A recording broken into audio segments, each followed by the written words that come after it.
Growth is something that most consulting firms want to achieve, and some do it better than others. To find out why, Hinge Marketing prepares its annual high growth study, which looks at both the broader strategies and narrower tactics to differentiate high growth firms. This year's study includes nearly 1,300 consulting firms, of which about 360 are engineering firms. You can find a link to download the free executive summary of the study in the episode description. To talk with us about the study is Karl Feldman, a partner at Hinge Marketing. So, to jump right into it, in the study, mid-sized firms, those with revenues between 5 million and 49.9 million, were more likely to be in the high growth category, which the study defines as a 20% annual growth rate, than so-called micro firms, those with revenues of less than 1 million. Now, that feels counterintuitive to me, but why is that so?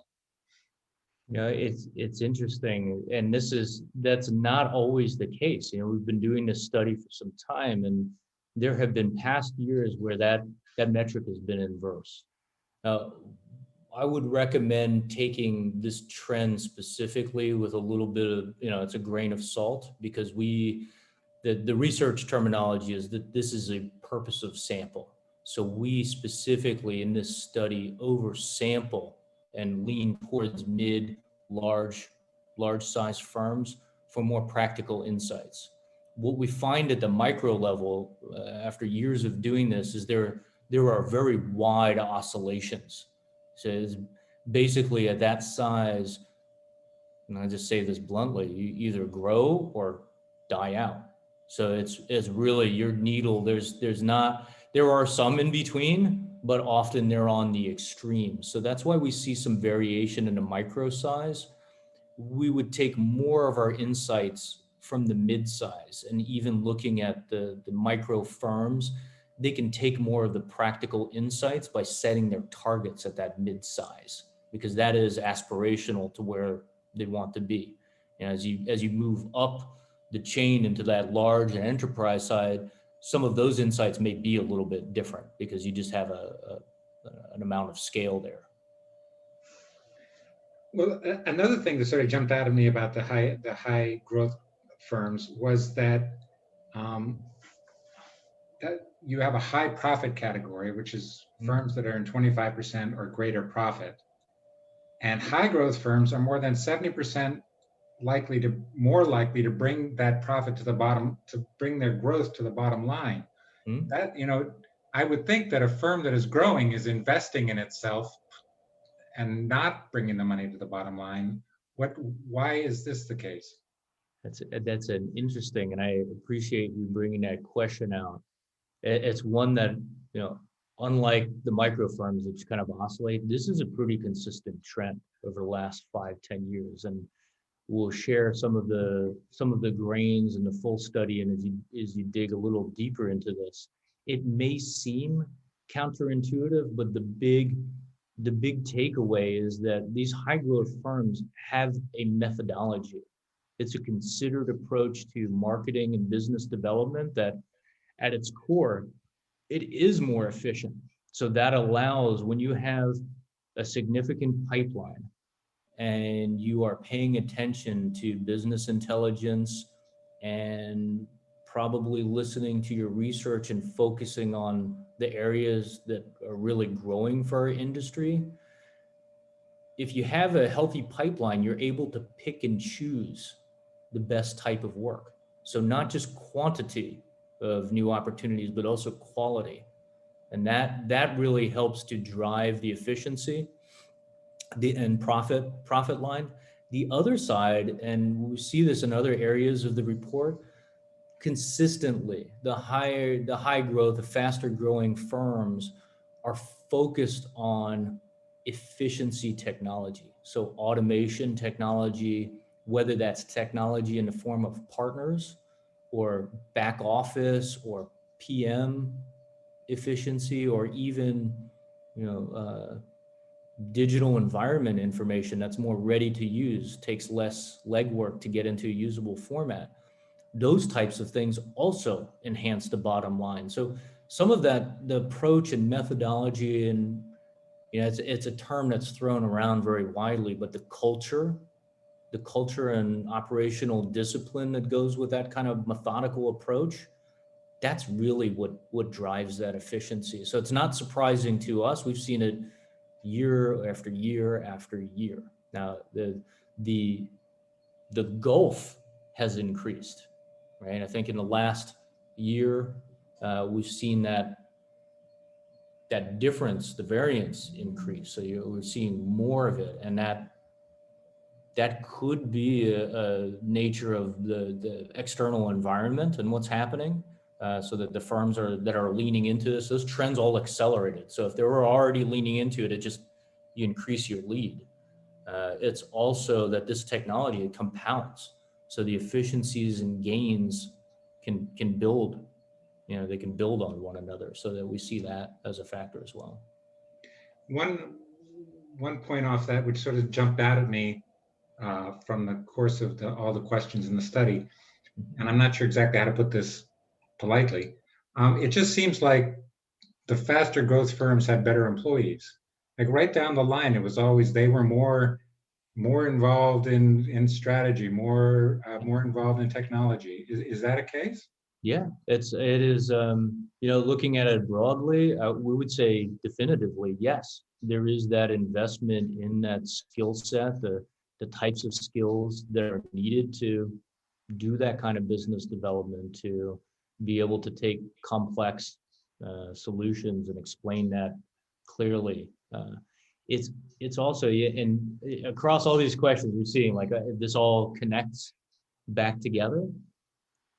The kinds of methodologies that you would use in business development, marketing, building thought leadership, and establishing your expertise in a more visible way, those things are also really good for attracting the best talent. So if you think about, we've done specific different studies, but we did studies on employer branding. How are our brands perceived in AEC, as an employer? And a lot of the things that were most important to that, the most sought after mid-level leadership recruits, how can I build my brand, my personal brand?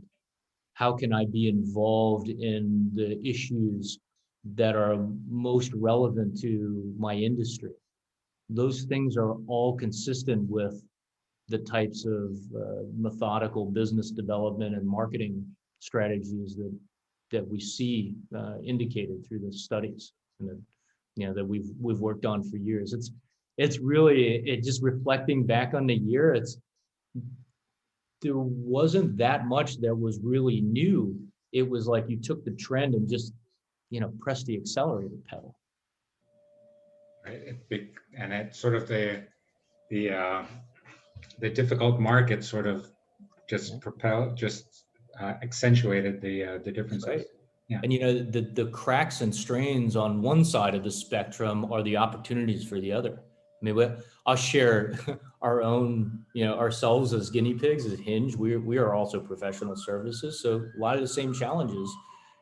When the pandemic started, because we were already leaning into this trend, we had a momentary pause as people evaluated, and then a quick lift.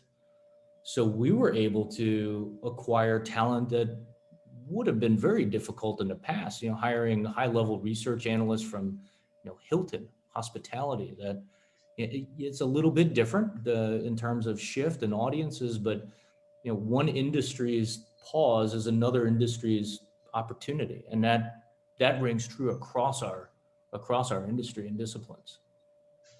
One other trend, I spoke a couple weeks ago with Mick Morrissey of Morrissey Goodale on M&A. In your study, M&A did not play that big a role in the growth of the various firms. It was almost, I have the numbers here, that high growth firms were twice as likely to be involved in M&A, but the impact of the bottom line is less than you would have expected. Only 8% of high growth firms get the majority of their growth from mergers and acquisitions, and less than 20% of overall growth can be attributed to M&A. Did that surprise you? No. And I'll tell you why. It's on one hand, it's absolutely, it's almost, it is pervasive in our industry. I mean, there's a lot of things driving it, from succession planning, generational, and just everything in the market, the consolidation, lots of strong fundamentals that we think are going to continue driving that. The dropping down, to the growth overall, I think that the big takeaway when you look at that overall is that it's not easy. It's not easy to integrate brands. It's one thing to purchase a firm, to acquire a firm, or merge entities. And we may have even done our legwork strategically, make sure that cultures are aligned and those types of things. But to really realize the collective strength, and 1 + 1 = 3, that also takes a methodical approach.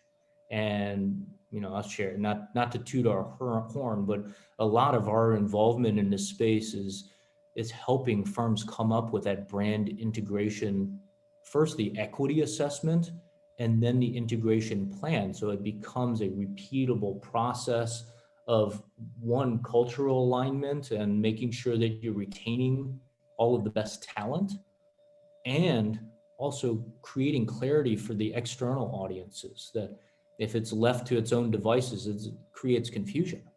So it's not surprising to us at all that you don't see that drop right down to growth. There are steps in between to do it well. And the firms when you dig into the grains of firms that do it well, they do experience faster growth, better efficiency, because they have that work planned, so they can accurately predict how long will it take to realize fuller value from this acquisition. You think of like the Stantec's of the world. There is a process involved in that. And you can also think of some recent examples in industry where maybe it didn't go as smoothly as firms might have expected, or that wasn't the objective, and that can result in talent looking for new homes, or you may be washing out some of that equity that you purchased, and that may or may not be a primary objective. But it's important to go into these things as much as possible with a plan, and then once it happens, I think that the hopeful news is it's not too late. There are a lot of firms that they do all of their due diligence and strategic acquisition and complementing teams, and growth potential, cultural alignment. They spend time naturally on those things, and then you can come back and do the full integration. But it's important to keep that in mind. Would it be fair to say then that the firms that do it well, they do the merger in year 1, but they start to see the benefits in year 3 and 4, or Exactly. it's down the line, and at that point you don't really know where it's from? That's right. Well, the firms that are taking a methodical approach, they usually do know where it's from. Right. They're doing that analytics and have the intelligence to know. And some acquisitions realize growth and efficiency faster than others. It depends. And then there are all types of ownership and legality and how these things are reported. So that's a factor as well.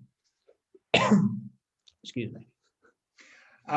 One of the big differences between the high growth firms and the other firms was, especially in this past year, was that the high growth firms spent a lot more money on marketing as a percentage of the revenue.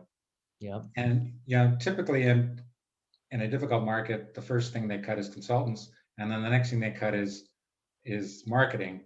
In this case, they did the exact opposite. Why were the high growth firms moving in this direction? Yeah. Jerry, well, question, does that surprise you? Surprising? It's not surprising. I mean, it's the smart thing to do, but it's the difficult thing to do. Yeah, it's I would say largely it implies the confidence that these firms are going to market with. They have a plan, they can see where their trajectory is headed, and they know that there's wind in their sails.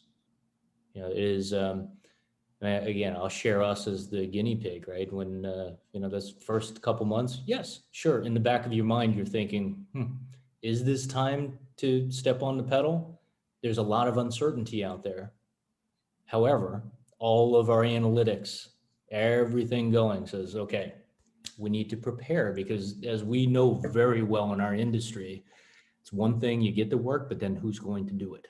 How do you build and how do you tie these pipelines together for, the quality work, and then also the quality teams to deliver that? They have to go hand in hand. And I think these firms that are reporting increased spend, they've already done the legwork. They already have those funnels in place, so it's not like it dried up and stopped. It's accelerated on both fronts. They have opportunities for talent upgrade. They have opportunities to increase market share and growth, and they're not going to sit on the sidelines and wait to see what happens. Yeah, that's one of the strange thing about the past year was overall the engineering industry had negative growth, but for a significant share of firms, it was their best year ever. Right. How crazy is that? Yeah. How crazy is that? That's it is a topsy-turvy world, but I have to say, I mean, it rewards those that have been, keeping their finger on the pulse and watching. It's not an easy thing to do, and in some sense, you're never able to predict, what's going to happen. But are you in the right position? We have and are we you have willing like to take the chance? Yeah. Yeah, exactly. I mean, we have health and engineering firms that we work with that, they did what was consistent for their positioning and their expertise and those things. And it happened to be right at the nexus of a global pandemic. And so then it became a question of, wow, how quickly can we get on deck? Right. And that's a different challenge. It's still a challenge, but that positioning didn't happen during the pandemic. It happened well before, in the years leading up to it. That's an excellent point. Yeah. One thing that did happen in the pandemic is that we all had to move to sort of the virtual marketing. Face-to-face marketing went away, right, as we're doing right now. And as we go back to whatever normal might be, what do you see as the balance between the digital marketing and the face-to-face? Do you see face-to-face coming back to a large degree, some degree? Yeah, for sure. I mean, we are human. I can speak personally. I miss seeing people in person. Certainly that will come back. However, it's not going to go back to the same way it was. When I was sharing the acceleration of trends, this is one that's absolutely going to stick. I mean, it's almost, I'll use the real world analogy, and Jerry, I don't know if this applies to you, but the grocery shopping. How many of us have now taken the plunge into online ordering for grocery shopping? Right. Something that had a high level of resistance and it's weird, and I want to go squeeze my fruit. It's a different world now. So now we have whole audiences that have become comfortable with these technologies. C-suite that were highly resistant to, oh, well, nobody really talks on LinkedIn. Who really reads these emails? Well, now, after doing it, they realize, wow, okay, this is real. Real connections are happening here. Yeah, there is a bit of, the momentum that critical mass achieved. There's more happening there. Same thing applies. Those that have had a foundation before were able to cut through the clutter quicker. But largely, it's going to, it will come back some. So it's not like your real life experiences disappears into nothing and we live in a digital box for the rest of our lives. But the trends that were identified, this remote technology and virtual conferences, they're here to stay. They will be in some format. It's I think back in my personal experience before even getting into full professional services, I have a lot of friends at Herman Miller, the office furniture, and they have been, I mean, it's been very healthy with home office build out and all of that. But fascinating studies and analytics on what does the work environment and office look like on the other side of this, right? And it will be more flexible. It's almost certainly the case that there will be more of a combination, more hybrid capabilities, and that connects back to that conversation we're having about technology. What elements are more efficient to do this way, and then what things are not, because there are definitely things that are not, that are better face to face and hand to hand, but now we've kind of seen the other side of the spectrum, so there's a balance in between that we'll naturally get to. Yeah, in the study, the high growth firms were much more likely to be researching and have concerns about remote work than other firms, as if Right. they are looking ahead and saying this is something we're going to stick with to some degree. Did you also catch there was an interesting correlation of data between the willingness to embrace remote work and also the possibility of downsizing, and also the possibility of increasing compensation cost? Right. Yeah. So that tells you, okay, we're going to take best advantage potentially of remote environment to scale to geographically independent services, hybrid services, perfect. And we may take this opportunity to right size and upgrade our talent. You look at it, I mean, take the human factor out of it, but if we're able to shrink the team, but increase the level of expertise, increase billing rate, that again just feeds right down to the margin, quality of work. And your point earlier, those people are available at this point because of the firms That's right. that didn't do well. So, That's right. um, so another one of the big differences that jumped out was research, that the high growth firms are much more likely. I think it was 82% of high growth firms conduct market research. And I didn't write this down, but I think it was like 60% do it on a quarterly basis. Um, is is this a case of the chicken or the egg? Are the high growth firms more likely to do research, or are firms more likely to do research high growth? It's the chicken and the egg. It just Okay. depends where you start.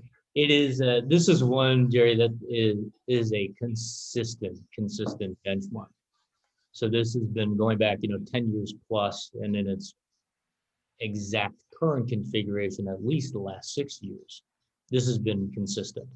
And you can take this very clearly as those firms that have invested in understanding their audience in an objective and methodical way have an advantage. And we get into grains of what types of research, but this is looking at broadly. So this could include client experience research, brand perception, service demand, all different types, and across A, E, and C, pretty consistently. That is a hallmark of the faster growth because it implies a greater understanding and thereby better targeting, more responsiveness to things that firms may miss, right? That's the thing I find fascinating, satisfying, challenging, and an opportunity for professional services is it's predicated on the irrational behavior of people. I mean, it is, yeah, at its core, it's that. So in order to, it's one thing if I were sitting in front of you or like right now, we're having a conversation, I can see how you react. I can tell what's interesting or, if your eyes start glazing over. How does a website do that?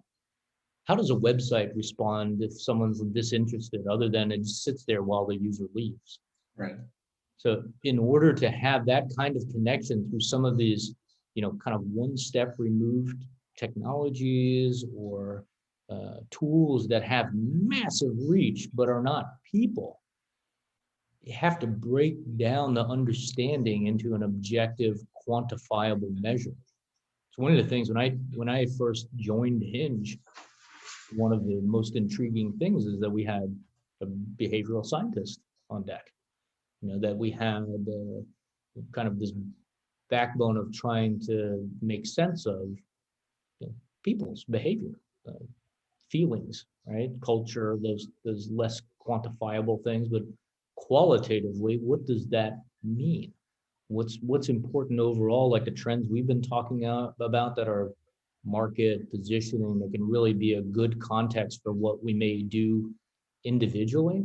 But in each case, every firm we speak to, there are differences in the audience and in the teams that serve the audience. So finding that connection between the two, that's the fun of it. That's kind of where you're after. So this is really, it's reflecting that relationship between understanding and a methodical approach and what that results in. But it can feed. I mean, the most exciting thing is when we see these firms not only doing research, but beginning to share that research as educational content.